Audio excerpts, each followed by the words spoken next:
My name is Richard Knight. I am a kidney patient. I'm 15 plus years out on my transplant, and I spent approximately 2 years on dialysis.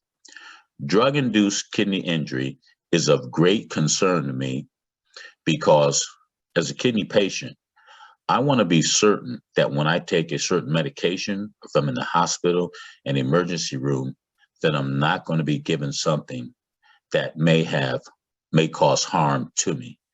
And as certainly as I have concern for my fellow patients, this is an area where we simply do not have enough information.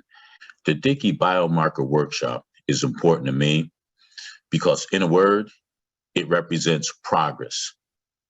This workshop represents progress towards better innovation, a collaboration between all players or all stakeholders in the industry, our industry partners, our academics, our federal government agencies and organizations that are funded by the federal government, and a number of other stakeholders are all joining together for the purpose of being able to create better biomarkers that will be more predictive in nature and more diagnostic in nature.